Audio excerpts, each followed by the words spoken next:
So the book we're studying is The Fall of the Human Intellect by a Parthasarathy. So what you will appreciate is this is Vedanta philosophy, and Vedanta essentially just presents to one and all a manual on life and living. It is essentially a technique by which one can function in the world. Now, you're going to appreciate as we move through it, there is a great weight, let's call it, that is put on this term intellect. You're going to hear it in almost every class. In fact, the book has it in its title. So best we start with what that in fact is. And the first thing that you have to appreciate is that out of all the species, and there are essentially, broadly speaking, 3 species: plant, animal, human. Out of all the species, a human being alone needs an intellect. A plant doesn't need an intellect for its survival. An animal does not need an intellect for its survival. And an animal is functioning on instinct. It's got a base of inbuilt knowledge, as it were, a pre-programmed existence by which it functions, and it doesn't need the capacity to think rationally, independently, or logically in order to get on with its life. Whereas a human being does. Because a human being alone, out of all the creatures, has this ability to choose. It has this capacity to make choices. In fact, essentially, that is our life. Our life is a series of choices from the moment we wake up to the moment we fall asleep. Choices and choices and choices. What basis are those choices made? This is a question you yourself need to answer. On what basis are we making these choices? And they could be innocuous sort of choices as to, what should I have for breakfast? Maybe toast today, or some cereal, or maybe I'll just have some fruit. Pretty innocuous choices. Of course, every choice has an effect.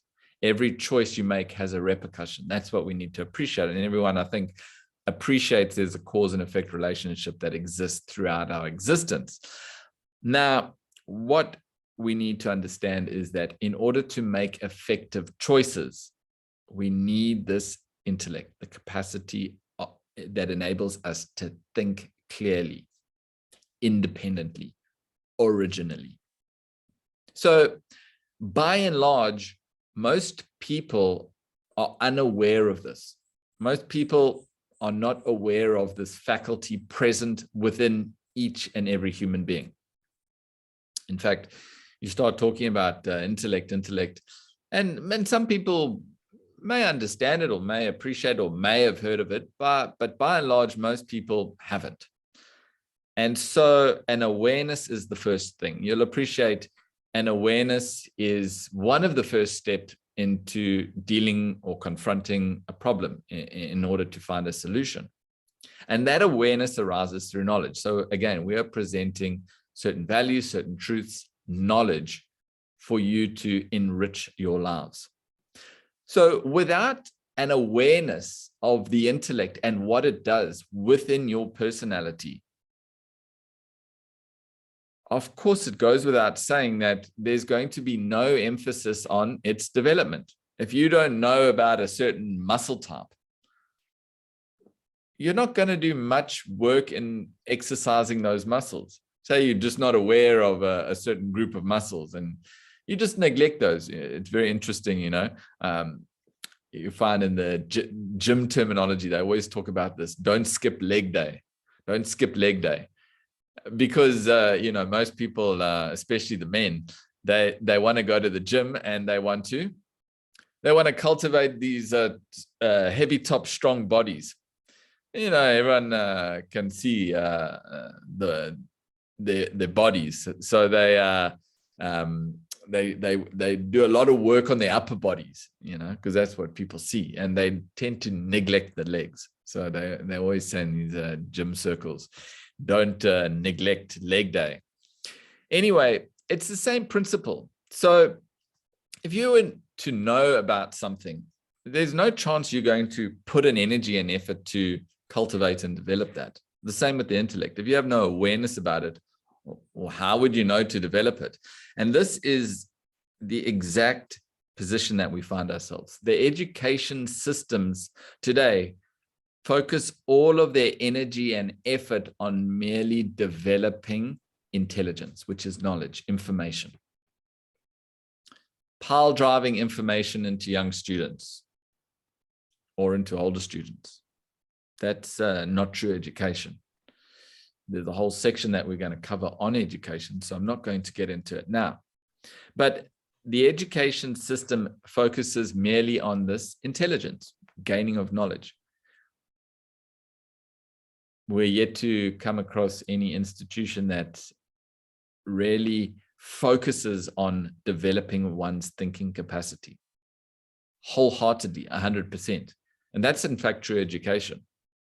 If you look at education a few hundred years back, there was no utility tag attached to that. You just learned for learning's sake. In fact, learning was nothing more than to cultivate the intellect, this ability to think clearly. So, of course, we see that a human being alone is endowed with this capacity to choose. You can choose many various things in your life, which again are going to take you on various paths. Now, what you find in life is the stronger your thinking capacity, in other words, the stronger your intellect, the more readily you are going to make effective decisions. You'll find that the choices that you make in life are going to be more aligned to values, to goals, to ideals that you want to achieve. Without that thinking capacity, you are subject to the influences of the mind. And we're going to highlight the difference between these two. So this book is essentially really the consequences. It outlines the consequences. What happens when you neglect the intellect? What exactly happens to humanity if we don't look into this? And it's very clear. Anybody who is, in fact, paid any amount of attention to what's happening in the world will appreciate that humanity has fallen into neglect. There is a myriad of problems that we are facing as a species. In fact, some people say that it's not long before we're wiped out. We're endangered to an extent. So we have to start as inquirers. We have to start looking at, why is this so? Why do we look around and we see all these problems existing in the world? Not only out there, but also within ourselves. There's difficulty in relating to others. Our relationships suffer. Almost everyone I speak to is under some sort of stress. If we look at it globally, we're seeing wars, vandalism, terrorism that has the world at its mercy. Corruption. Every day you open any newspaper, at least one story about corruption. You think, no, it's only because we live in South Africa. This is a worldwide phenomenon. So we need to start questioning, why is this so? How come humanity has fallen so far down? Why are we in this desperate situation? And believe me, I'm not here to paint a bleak picture. Many of you may have arrived at a similar conclusion, just looking at what's happening in the world. What most people don't realize is the underlying reason for this demise, for this poor state of in our human evolution, or we can call it at this point, human devolution. Why have we arrived at such a low point? Fundamentally, what we're going to present is that it is because the paucity in our thinking. And that paucity in our thinking has been created because of lack of development in intellect. Period. In fact, you present any problem to me, whatever it is, on a global scale, an individual level, community level, any problem, I will prove to you that that problem stems from the inability to think correctly. The mind, therefore, overtakes the personality, and this leads to various consequences. So, as we move through the book, you're going to notice that the slides come up that are italicized. Now, these are excerpts from the book.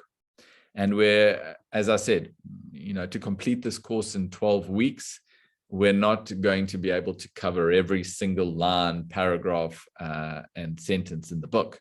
So I've taken out important sections of the book, and we will discuss those. And again, you have access to the book. The onus is on you is to examine those bits that we've missed and pull it all together in order for you to not only slowly start developing your intellect, but to formulate a complete understanding of what's being presented.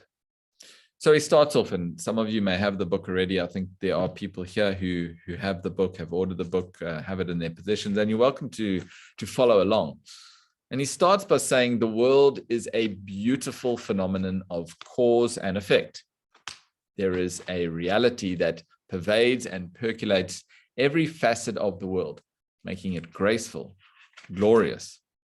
Objects and beings have been orchestrated to bring about the melody of life, a heaven upon earth. So a few things here. He talks about this beautiful phenomenon of cause and effect, and it is beautiful. And when we say that it's a beautiful effect, phenomenon, what he means by that is that imagine cause and effect didn't exist. You can appreciate that this world would be completely topsy-turvy, upside down. You can take any example that you like. Imagine that there was no gravity, cause and effect. We'd all be floating around the room. It would be very difficult to conduct this meeting. But because there's gravity, we are able to sit, cause and effect. Every single thing in the world is governed by these laws. And that's why there's beautiful. Imagine you put in causes, right? You put in various inputs. Imagine you were studying a medical degree. So you went and you studied various subjects pertaining to medicine. And then at the end of the day, what happened? You came out with an engineering degree. It wouldn't make sense. The whole world would be in a state of chaos, in fact. So there is this beautiful phenomenon, and that phenomenon is governed, guarded, and maintained by what they call here as a reality. Capital R, you'll see. There is a reality. There's some governing hand. The word we like to use is God. God is orchestrating this beautiful melody. Now, if that doesn't sit comfortably with you, use the reality, use the truth, use whatever word you want to put there. Some guiding, governing force that ensures that these beautiful phenomena are continually playing out. This makes the world glorious.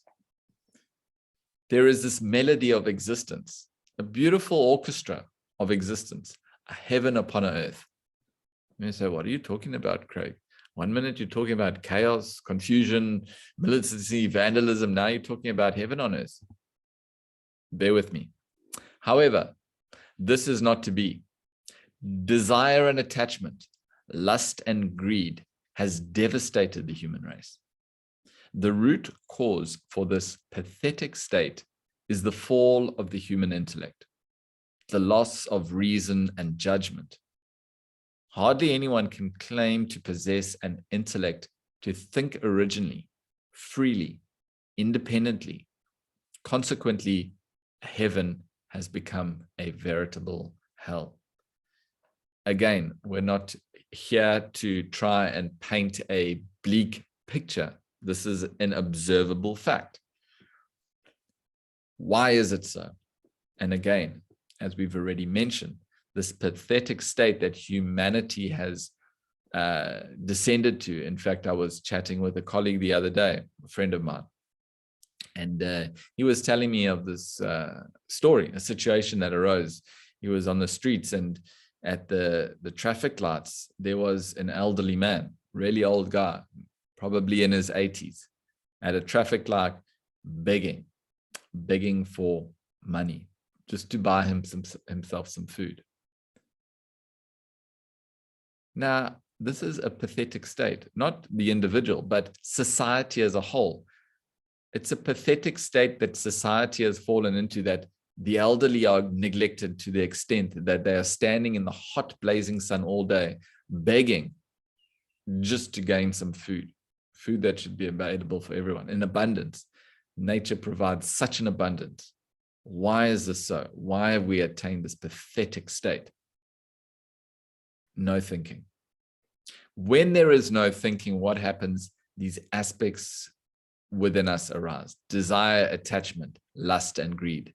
These are facets of the mind. As I alluded to earlier, the mind has overtaken and dominated the personality. So, no intellect or mind. And this creates this veritable hell. A world of peace and bliss has now been transformed into a world of strife and struggle.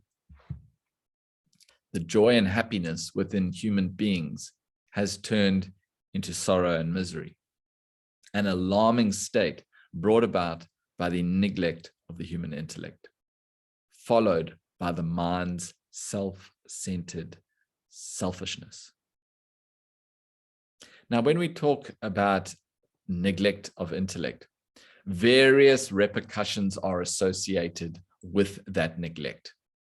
Of course, fundamentally, it is then the mind that's given an opportunity to thrive.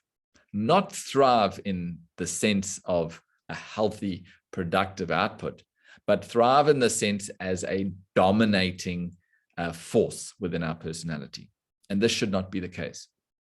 You need to bear in mind that the intellect is the most wondrous faculty we have in our possession. It's the subtlest and most wondrous faculty available to us. It has the capacity for us to, as we've covered, choose correctly, but it also has the capacity to guide and direct the mind. Without that guiding and directing force, the mind starts to play up. And the only way to explain this is through an analogy, a child-parent analogy. A child is a beautiful expression. It is full of joy and laughter and various other amicable qualities. But you will all appreciate, be they parents or not, that the mind has certain limitations. Or in this case, should I say, following the analogy, the child has certain limitations. The child is not equipped to look after the house. The child is not equipped to look after itself up to a point. It relies on the adult for that. It relies on adult supervision. You wouldn't leave a child in a dangerous place, in a kitchen, for example, knives and equipment and hot plates and that. You wouldn't leave a child in that situation. Similarly, you would be advised to not leave the mind unattended. It's as dangerous, if not more dangerous, when the mind is left unattended. These are the consequences that we are seeing. Self-centeredness, selfishness. And this ties back into what we were talking about earlier, lust and greed. What can I get for myself? And this is because the mind is dominating the personality. These are merely just characteristics of the mind. Don't worry, if you're struggling to follow, we're going to have a deep insight into what is this mind, what is this intellect. This is just an introduction to this idea, painting a picture of what we are all seeing, observing, perhaps experiencing in the world, trying to make head or tail of it. So this is the fall. You are the architect of your fortune. You are the architect of your misfortune. You make yourself, you mar yourself. This is, again, directly from the book. So what we're seeing here is, and what he's saying here is, you create your world. You are responsible for either creating a heaven out of this world or a veritable hell out of this world. It's up to you. You are the architect. You alone can do it. But in order to achieve that, there are certain things that you need to know. It would be impossible for you to design and construct a house without the knowledge.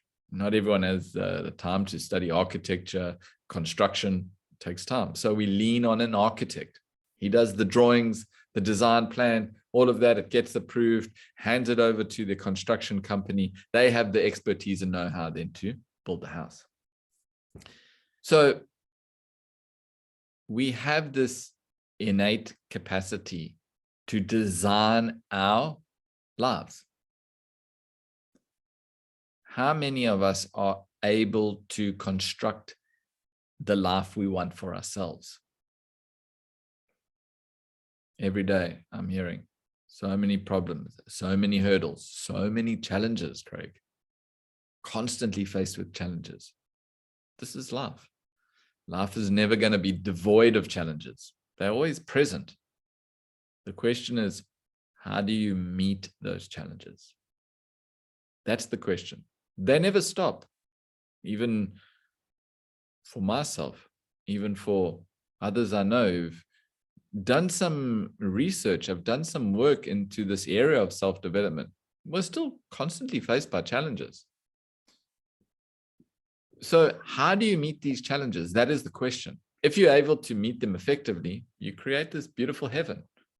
If you aren't, you're living in a veritable hell, he calls it. So again, we're not creating this pessimistic view of the world. We're just highlighting certain realities that are present. So what we need to do, first thing, and this is the ABC of Vedanta, is understanding the human being. Remember, we are all human beings enjoying a human experience. So it's in our interest, if we are to be the architects of this fortune, as he says, fortunate world, we need to understand the principles that govern this human experience, for which we need to understand the human composition. A human being, and we're all human beings, is composed of two elements or two aspects or two components. That is a spirit component and a matter component. Spirit plus matter is a human being. Now, when we talk about the spirit aspect in us, everyone has various beliefs. Everyone has various ideas. What that enlivening principle is. Is it God? So again, we're going to be exploring some of these subtler subjects. And as I said, we're not here to necessarily change your views, change your beliefs, change your religion in any way. In fact, if anything, this philosophy should help support and strengthen your beliefs, religions, and convictions. Alter those that do not serve your personality. So there is the spirit aspect, and we can call that as the divine core of our personality. an enlivening principle, if you were. I'm not going to go too much into it because it requires a bit more groundwork before we can truly understand what it is. The other aspect of it, the other component of our personality is matter. Now that we can talk about because all of you know, okay, yeah, that I'm aware of. I'm consciously aware that I have a body. I understand and appreciate that within that body are various feelings. I go through numerous feelings in a day. Numerous impulses arise within my personality. I have wants and needs. These are functions or aspects of what we call as the mind. Finally, we have these thoughts, ideas, ideologies. These are associated with the intellect. So the matter aspect within us, or the matter aspect that forms part of us being human beings, is comprised of a body, a mind, and an intellect. This is A, B, C of Vedanta, BMI. Whenever you think Vedanta, first thing, BMI. Easy, 3 letters. BMI. In fact, the entire philosophy comes down to the MI, mind and intellect, this interplay that exists between these two, driving the body into action. So the type of perception, action, feeling, and thought, in other words, the quality of this body, mind, and intellect that you are experiencing arises from what Vedanta terms as vasanas. Occasionally, we're going to introduce a few Sanskrit terms. This was the language in which the scriptures, or the original source, we can call it, of the information of Vedanta was written or communicated, should I say, in Sanskrit. When it was formalized, when writing was formalized, it was communicated in Sanskrit. Before then, it was chanted. So these terms, you don't have to worry too much about these terms, but for authenticity, we have included them. Some of you may be interested and wish to learn them. It's up to you. So this diagram kind of helps one to sort of appreciate more what I'm saying. So if we look at the hierarchy, we'll appreciate that at the top is this, and again, we're dealing with the human composition here. At the top is the self. And this is self with a capital S, and it represents that enlivening principle, that quickening, God, Atman, Brahman, whatever you want to call it. There is some spark that gives rise to our existence. Nobody knows what it is. We're going to investigate, don't worry. Nobody knows what that is.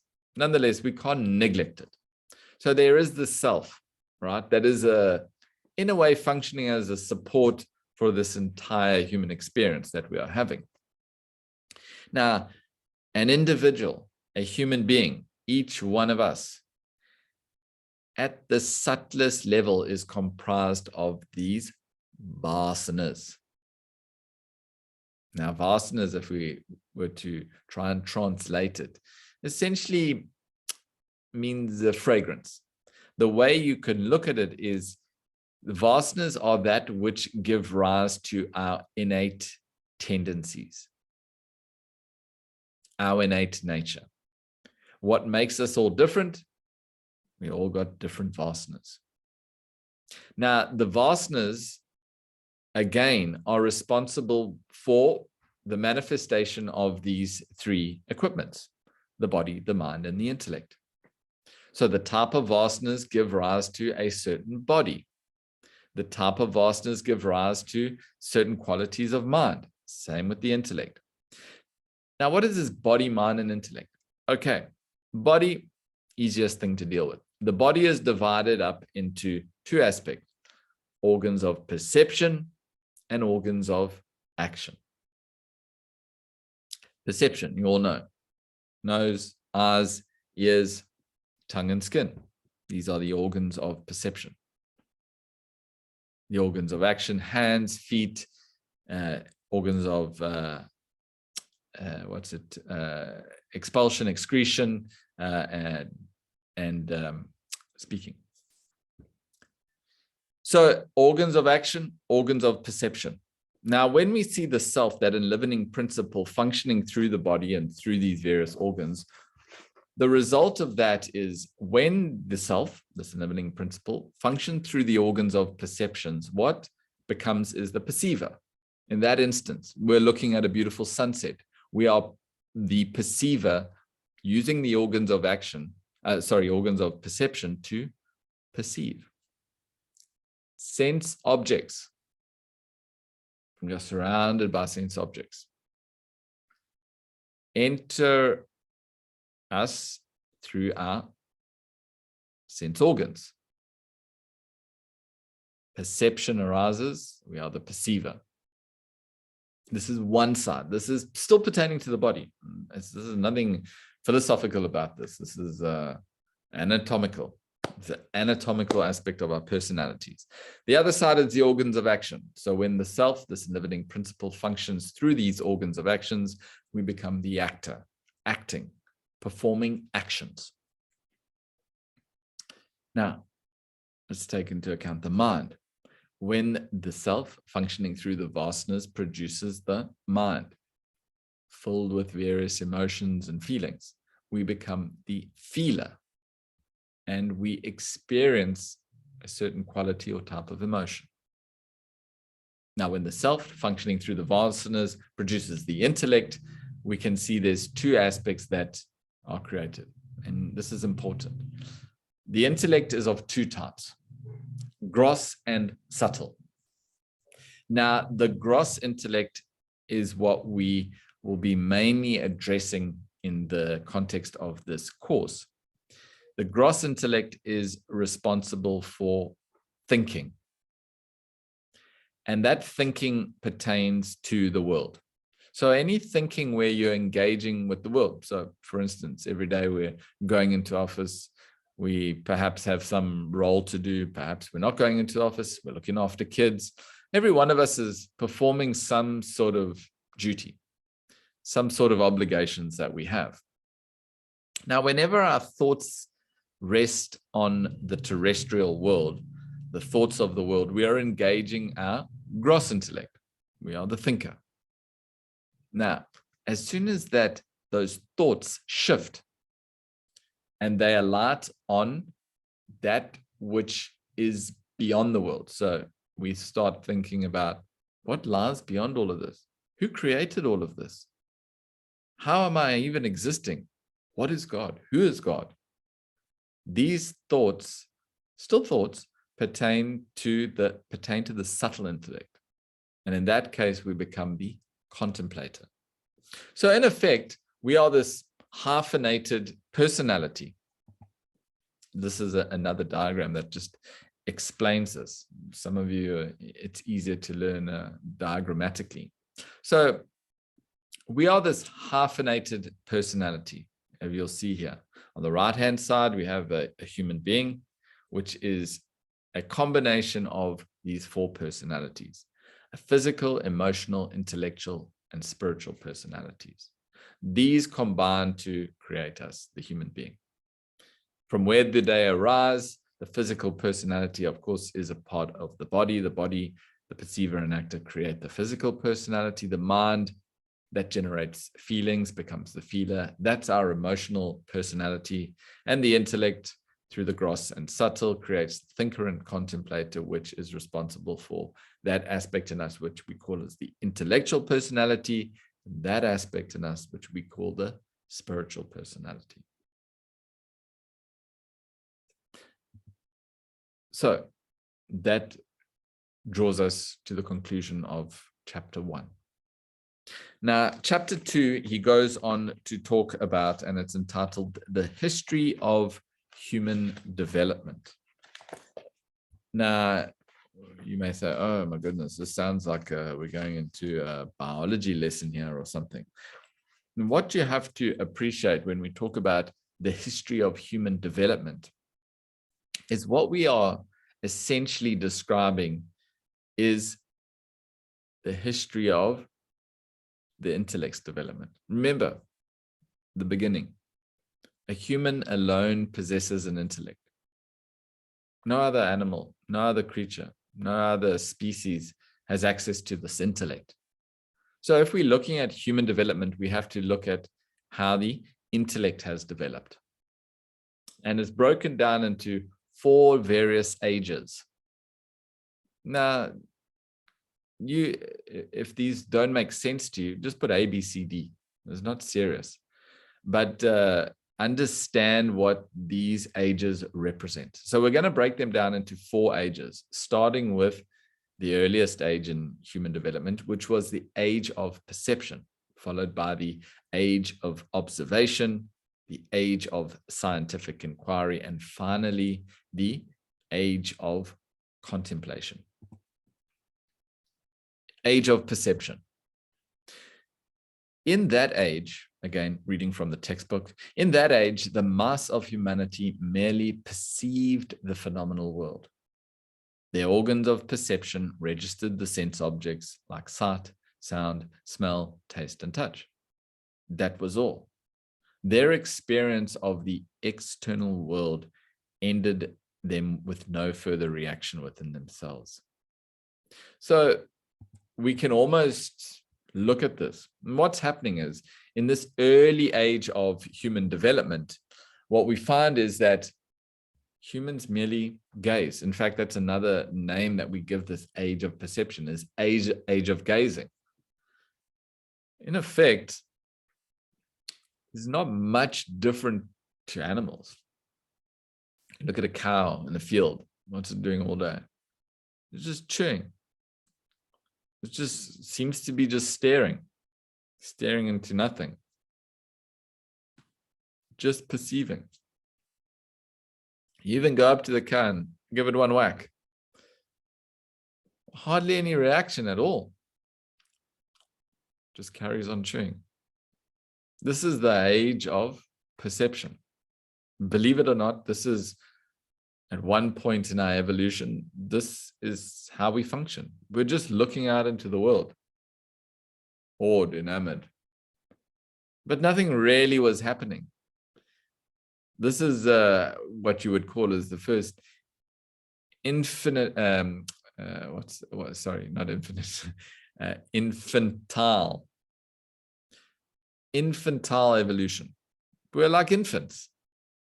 Nothing really happened, no thinking at all. Just receiving. This was the world for us. We were just receiving inputs, receiving stimuli. No reaction, in the sense that nothing was happening internally. Next came the age of observation. In this era, people's minds observed certain happenings and correlated them without intellectual discernment. It lacked reason or judgment. There was no cause and effect relationship established. They would observe 2 occurrences and correlate them as cause and effect. Thus emerged the era of superstition. So now there's a little bit more going on. You can see there's a slight development in the intellect, thinking capacity. What's happening now is you're not just receiving the stimuli from the world, you're actually correlating. So what happened was there would be a great wind and clouds, and then it would start raining. So they would make this correlation, this cause and effect correlation. But because the intellect was not yet fully developed, poorly developed, we could say, those correlations that they formulated often lacked, it says here, reason or judgment. And therefore, that cause and effect relationship was somewhat distorted. It wasn't kind of correct. We know that every time the wind blows and clouds come, it doesn't necessarily rain. Perhaps a man was on his way home and suddenly a black cat ran across his path. And when he got home, he was met with some tragic news. He correlated the black cat with that tragic news. Some people are still hold on to this belief today. Some crazy superstitions there are. All it is incorrect correlation between a cause and effect. And that incorrect correlation arose because of a paucity in thinking capacity. However, no doubt, it was a step in evolution. The age of observation is definitely a stage in evolution beyond that of age of mere perception, mere gazing. So, age of observation, we can also call the era or age of superstition. Various superstitions arose out of this lack of ability to correlate cause and effect correctly. As human evolved, as the intellect evolved, slowly we reached this age of scientific inquiry.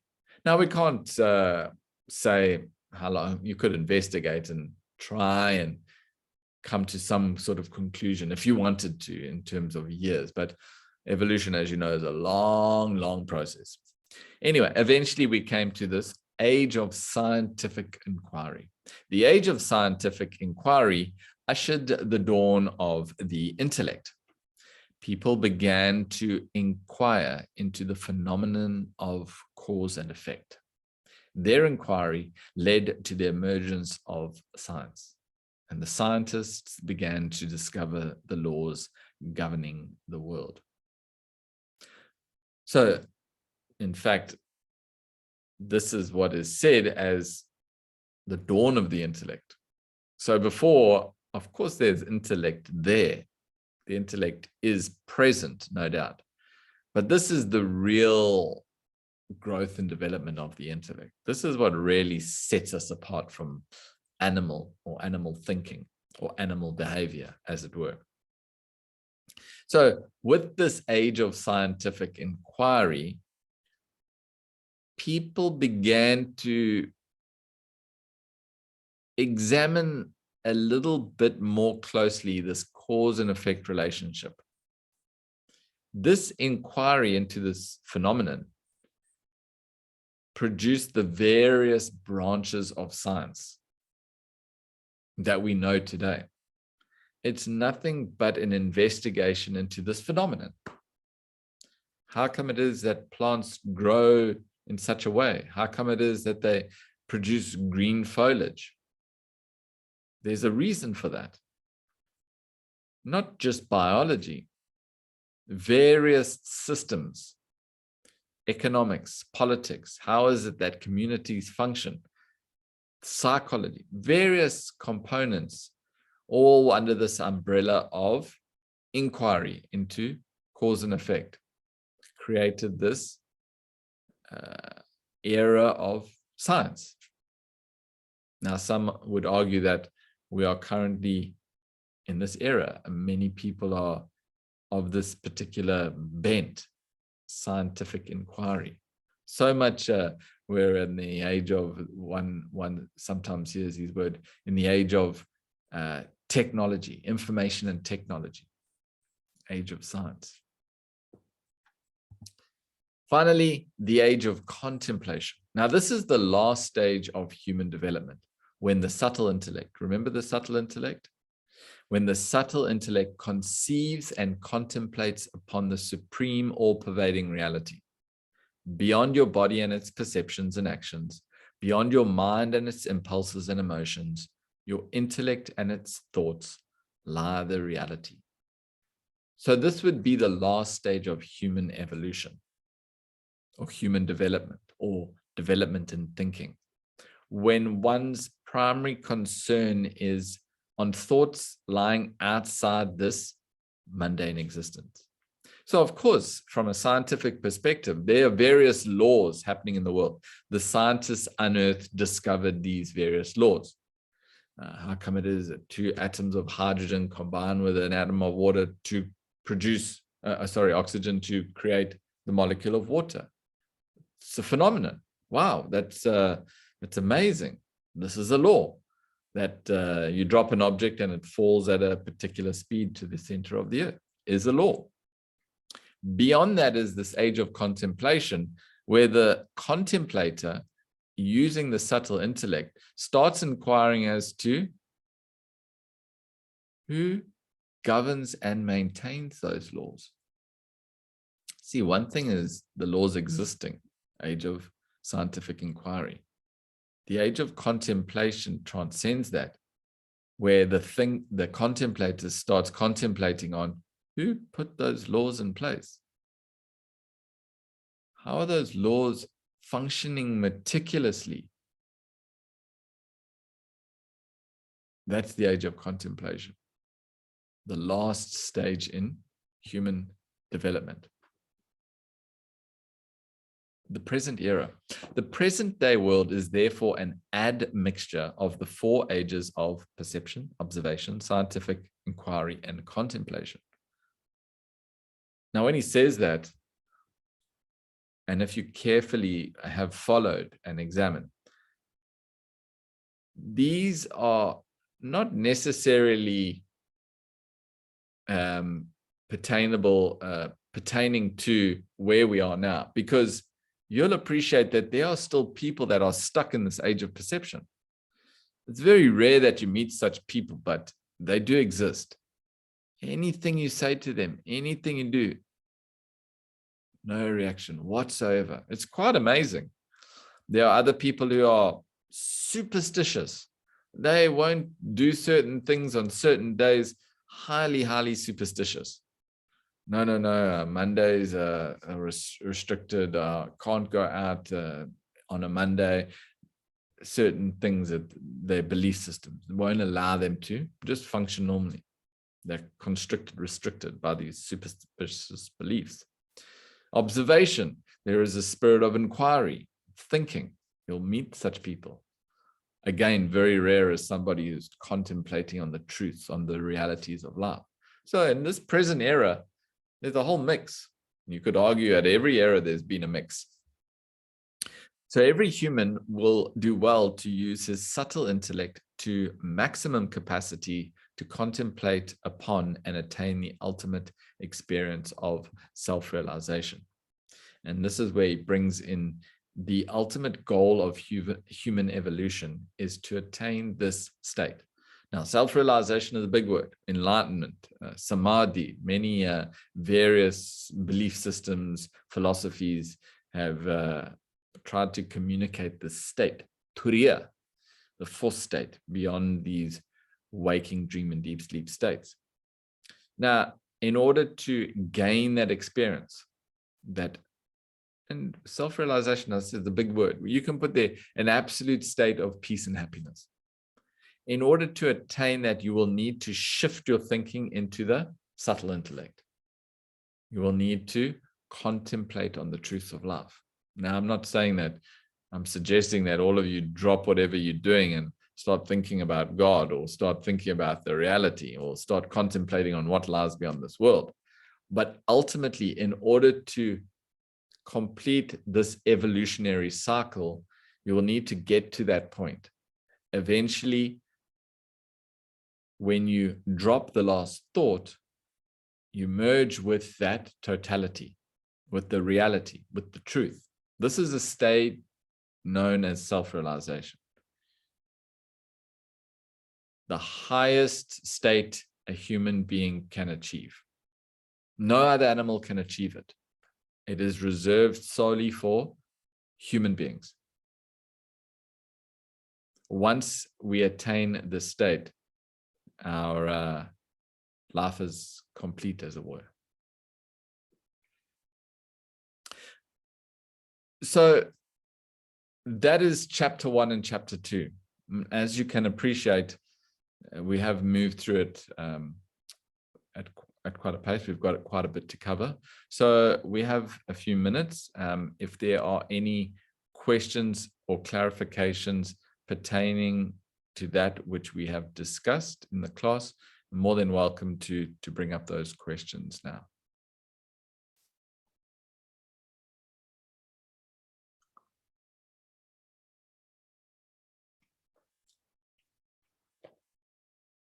Remember, this classroom is an opportunity for you to exercise your thinking. It's like if you want to exercise the body, you go to the gym, you start lifting weights. If you want to exercise the intellect, you come to this classroom, you start questioning, you start discussing, you start inquiring, you start investigating. What is this guy actually saying? That doesn't mean that you need to sort of have a question all the time. But this process needs to be, you need to be engaging with this process internally, questioning everything. How is he saying that? How does he draw that conclusion? This will start tuning the intellect, sharpening the intellect.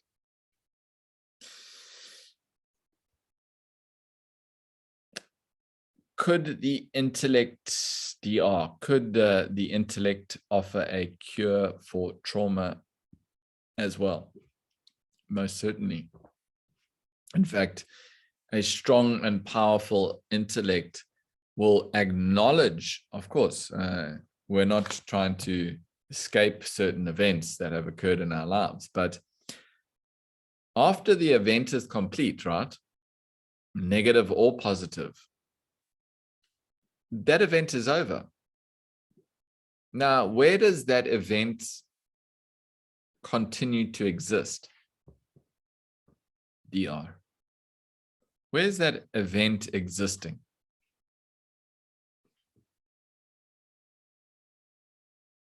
If DR doesn't know, in your mind, correct. It exists in the memory, which is a part of the mind.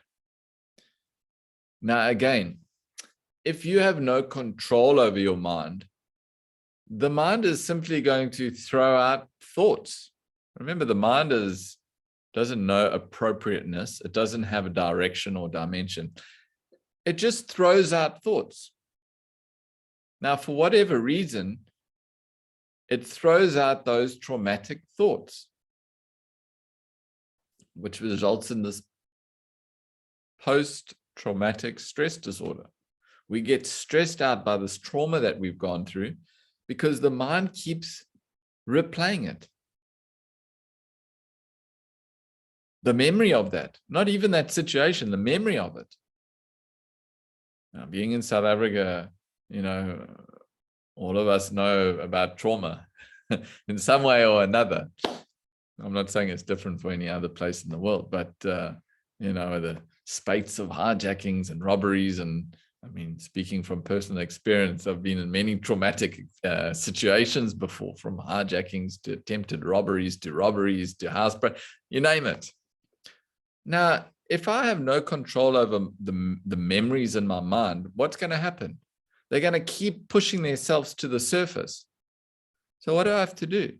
Well, the only faculty available to me which can control those particular thoughts is the intellect. So when those thoughts arise, it's not that I'm suppressing those thoughts. The intellect simply analyzes, is that thought necessary? Why do you want to replay and relive that trauma? Is it serving you in any way? And slowly, what you find is, as the intellect sharpens, as the intellect gathers momentum and fortifies itself, you'll find that it automatically has the ability to govern the mind. So it automatically comes in, not automatically, it requires application, but it comes in to thwart those thoughts. Listen, this is not serving you. It's not necessary. You don't have to go through this trauma again and again. Combined with an understanding. See, if you have an appreciation and understanding that we get from knowledge, you'll appreciate why you went through that trauma in the first place. Why did you need to go through that particular experience? You develop an understanding of the mechanisms and the workings of life. Through that, you're also able to beat the trauma. So it's actually a combination. A DR, could the intellect offer a cure? Yes, of course, the intellect plays a part in offering a cure, but also what is very helpful is knowledge, an understanding of what is happening in this thing we call life.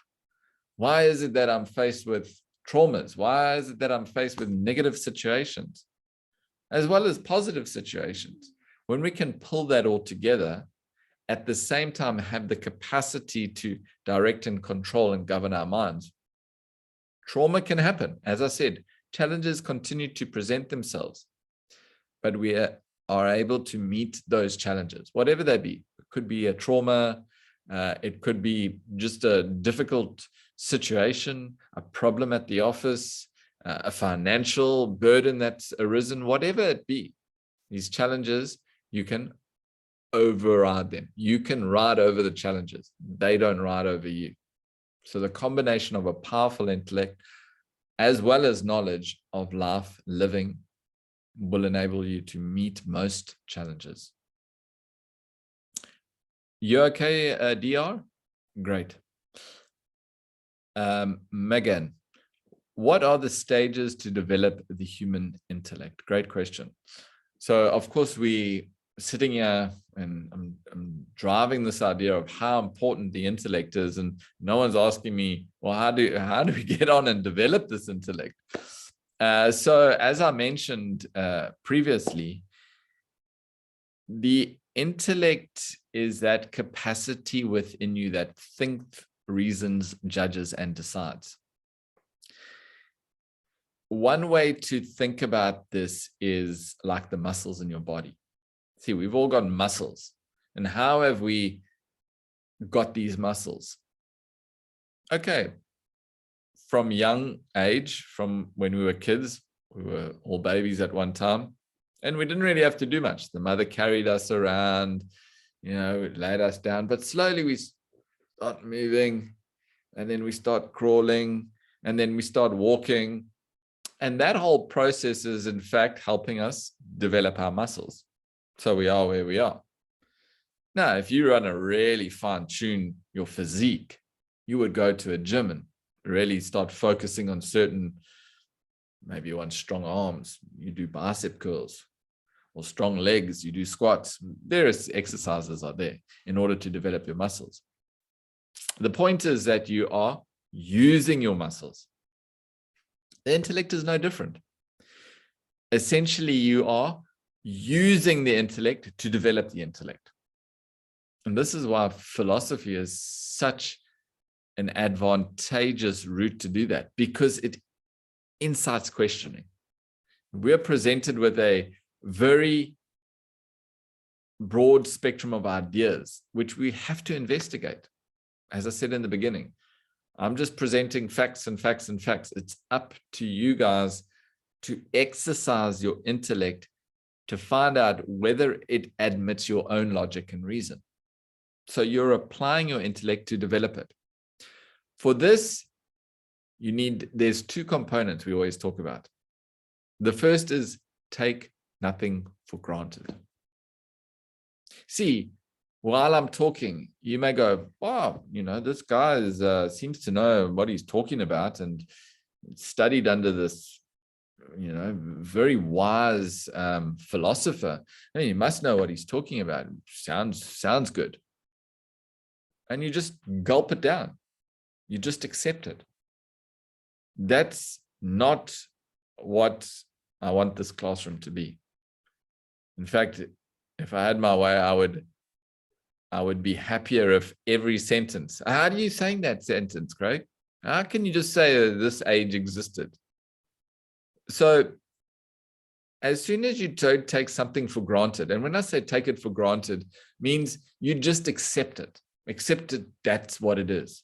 If you take something for granted, you accepted it. The buck ends there. If you don't take something for granted, means not that you don't accept it, but that you inquire into its veracity. Listen here, I don't understand how you can make that statement. You don't just take it on board. You don't just accept it. If you don't take something for granted, that leads to questioning. So to develop the intellect, take nothing for granted, question everything. Question. Why is this so? How is this so? How did this come about? On what basis are you making these statements? How do you draw that particular conclusion? Could you explain? All these types of inquiry means you're using the intellect. Now, there are various methods by which you can employ intellectual development. Mathematics. When you engage in mathematics or even studying Shakespeare, what's happening there? You're required to apply yourself. You got to think. Problem solving. You got to think. In any avenue where you are required to apply your intellect, in other words, to think, you are essentially evolving and developing your intellect. Now, you may say, well, now, why do we need this course to develop our intellect? Well, the risk in that is that anybody can develop their intellect. But then what, what are you going to use that intellect for? And that's why you say even these terrorists, they've developed their intellect. You look at the 9/11, for example. That orchestration of those events required an enormous amount of thinking capacity to achieve what they achieved. Not that I'm saying it's an achievement, but it required an enormous amount of programming, planning. These are all functions of the intellect to bring down those towers. So anyone can develop the intellect, but to develop the intellect in the context of higher values, to ensure that with the developed intellect, you are directing your personality to evolution in the right direction towards human happiness, towards the ultimate goal of self-realization or absolute peace and happiness. So this is where Vedanta is so useful, because not only does, and philosophy, not only does it fine-tune our intellects by getting us to question and examine these particular facts that are presented to us, but it does it in the context of higher values. It's higher value learning.